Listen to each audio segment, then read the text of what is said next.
अलाउद्दीन ओवैसी जी। बहुत शुक्रिया जनाब चेयरमैन साहब। मैं सदर जमहूरिया के खुतबे के मोशन के खिलाफ बोलने के लिए खड़ा हुआ हूँ और मैं अपनी बात का आगाज़ उस मुल्क का नाम लेकर करना चाहता हूँ जिसका नाम लेने से हमारे मुल्क के वज़ीर आज़म डरते हैं और कांपते हैं। उस मुल्क का नाम चाइना है और इस चीन ने 45 साल के बाद भारत और चीन की सरहद पर हमारे 20 सिपाहियों को मार दिया और उनकी मौत, उनकी शहादत रायगा जाने दे रही हुकूमत। जिस मुकाम पर इनको मारा गया था उस मुकाम पर आज भारत की फौज PP4 PP8 तक हम पेट्रोलिंग नहीं कर सकते।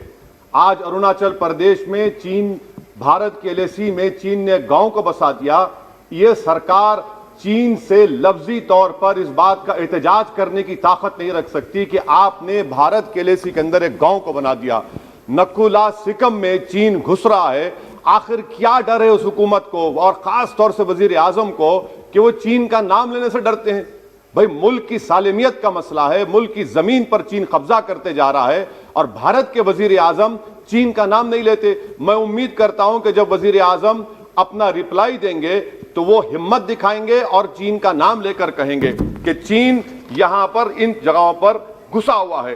सर, चीन आज भी अपना इंफ्रास्ट्रक्चर बढ़ा रहा है, वहां पर फौज को बढ़ा रहा है। मैं सरकार से जानना चाहता हूं कि जब बर्फ पिघल जाएगी दोबारा चीन हमला करेगा भारत की फौज पर, तो आप इसके लिए क्या तैयारी कर रहे हैं? और सर, मैं ये तकरीर इसलिए भी कर रहा हूं क्योंकि मैं एक आंदोलन जीवी हूं।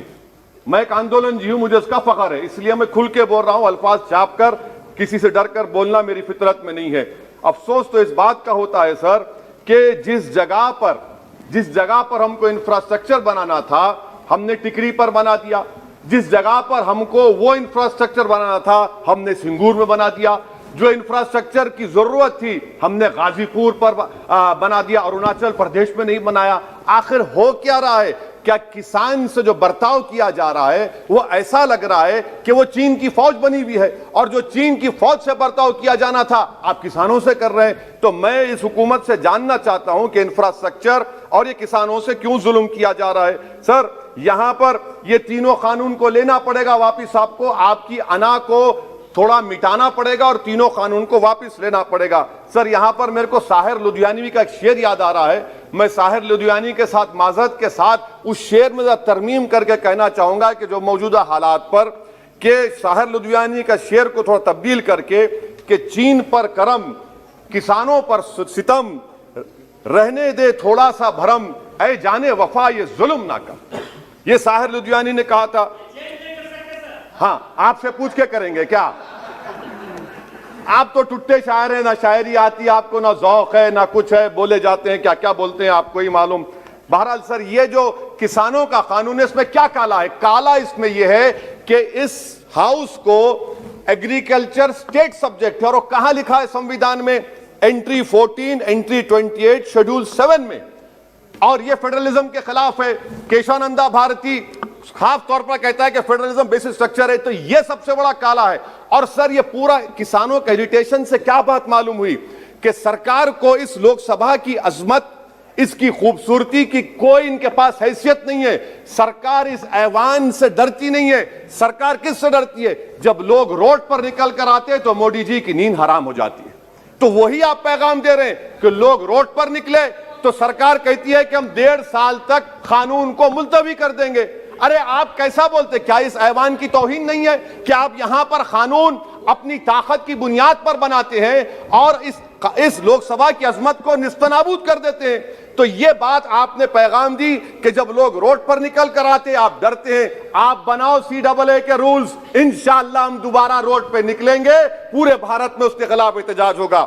सर, तीसरी बात, सबका साथ, सबका विकास, सबका विश्वास, यह भी झूठ है। क्यों झूठ है? बाबरी मस्जिद के डेमोलिशन का केस आता है, जजमेंट आता है और केस में कहा जाता है कि किसी ने नहीं तोड़ा।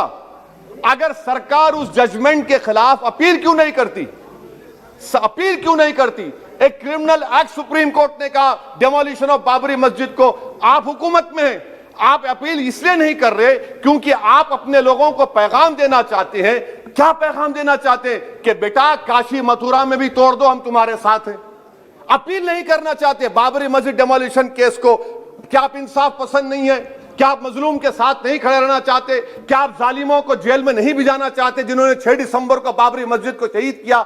आपकी खामोशी इस बात का इकरार है कि आप तशद्दुद पसंद हैं।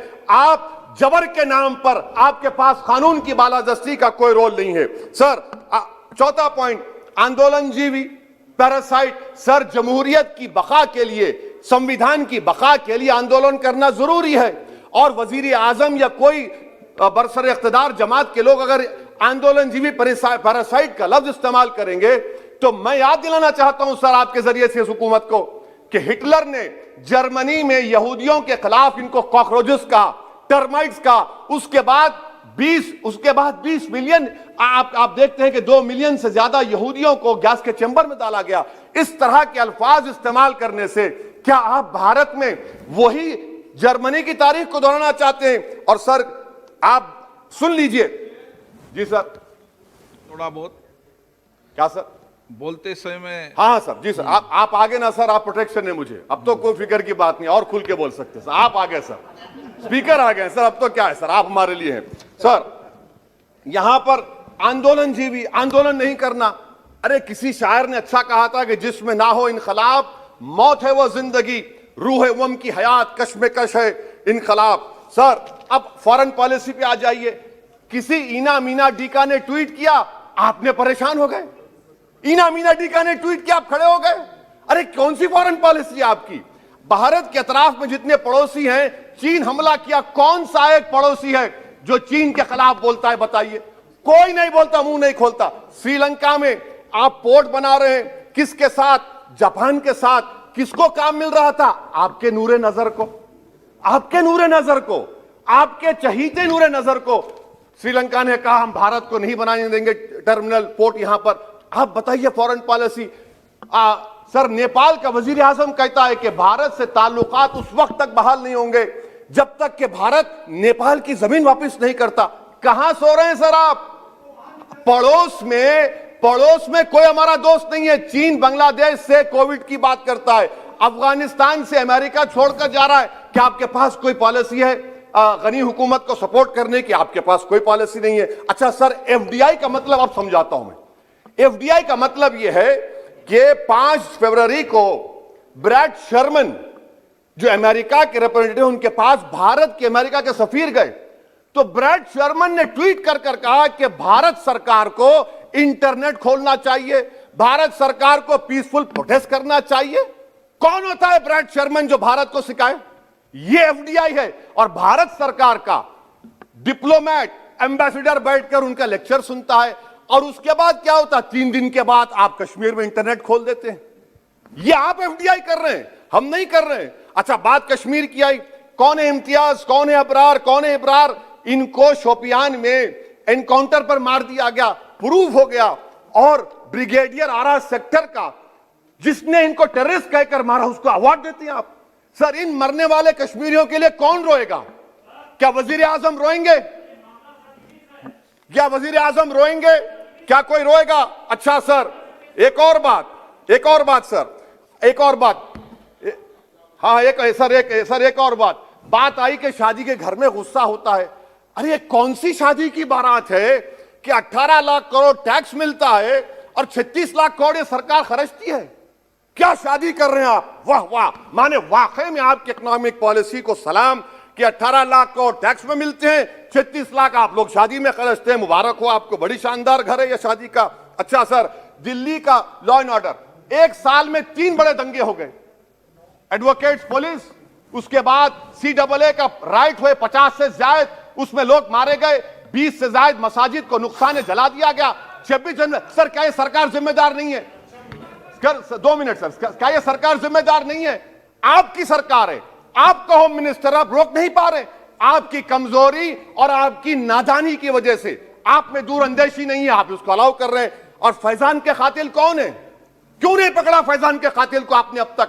जिन बच्चों को रोड पर मारा जा रहा था, जनगण मन बोला जा रहा था, एक तरफ तो अब तक नहीं पकड़े आप। अच्छा सर, आखिर में मैं आपको याद दिलाना चाहता हूं कि इसमें एस्पिरेशनल डिस्ट्रिक्ट्स 11 में से 20 बैकवर्ड डिस्ट्रिक्ट्स नीति आयोग के सीमांचल मुस्लिम डोमिनेटेड है सर।